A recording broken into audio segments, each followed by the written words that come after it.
Hello, my most amazing artists. Today, we are going to practice two things in our art project. One, we're going to practice using geometric shapes. And two, I want you to practice using your imagination. In art, when artists use their imagination, sometimes we call this fantasy art. So it's something that is not real and that only you have come up with. Today we're going to look at the art of Paul Klee.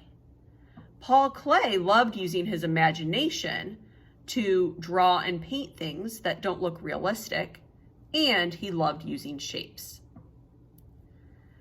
In a moment, I'm going to show you one of his most famous paintings called Castle and Sun. When you're looking at it, I want you to notice some things that might not look real and some of the shapes that he used. Let's go ahead and take a look.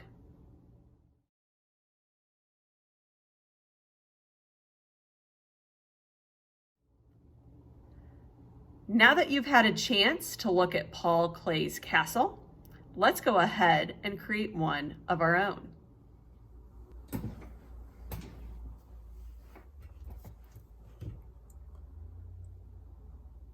Today, for creating these Paul Klee inspired castles, I'm giving you two options.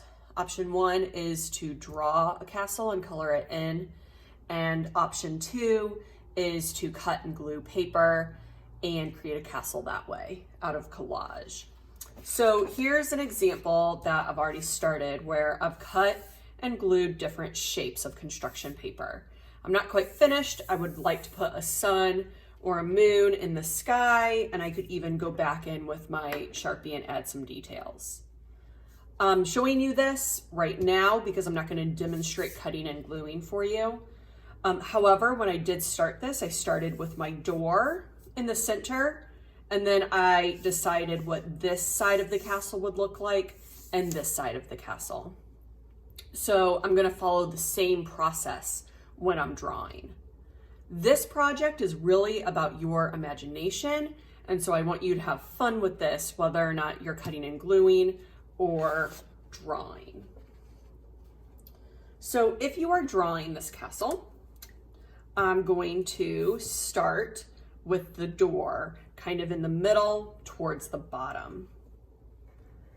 The door could be a rectangle, it could have a curve at the top. All these decisions are going to be up to you. You can decide if it is a double door, a single door, does it have doorknobs or a window? Then I'm going to decide what the wall of the castle looks like over here. I'm going to start with a square. And then if I draw a diagonal line through the middle of the castle, I have two triangles. So I already have rectangles, a square, and triangles for my geometric shapes. Sometimes I also like adding a tunnel or a bridge. I could make water or a road going into the tunnel. I think today I'll make a road going into the tunnel. Now that I have the wall, I can start with a tower. I'm going to draw up and make a very tall rectangle. I'll make a triangle for the roof. Then, if I want to, I can make some squares inside the tower and put different shapes inside of these squares.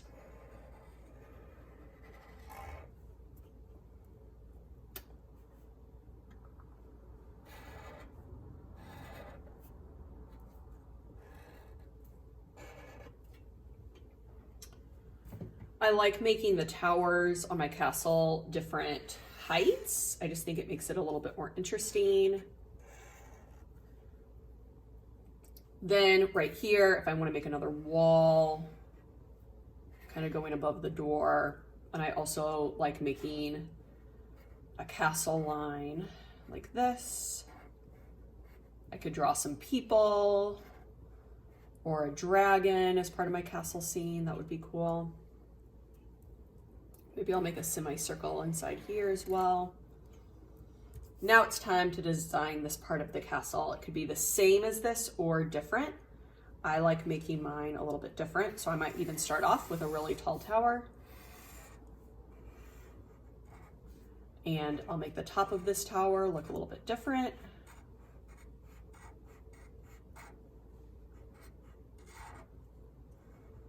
I could even make a flag off the top of my tower. And I might draw some stairs going up the tower. I think they kind of twist around and then I'll see them come back around as they go up.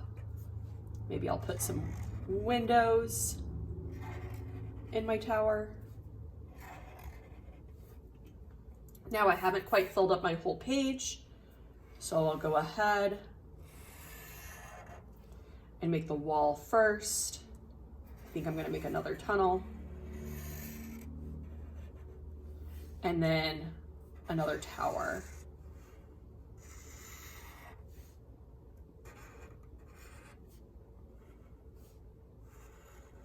You are more than welcome to design something in the background. I can draw the land behind my tower, draw something in the sky. I think for today, I'm just going to make a sun in my sky with some rays coming out.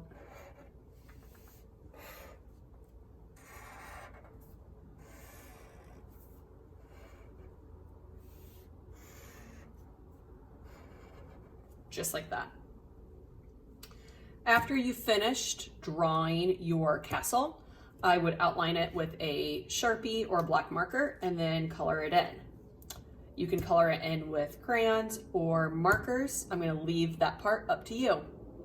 I hope you have a lot of fun making these castles inspired by the artist Paul Klee. I'll see you next time, artists.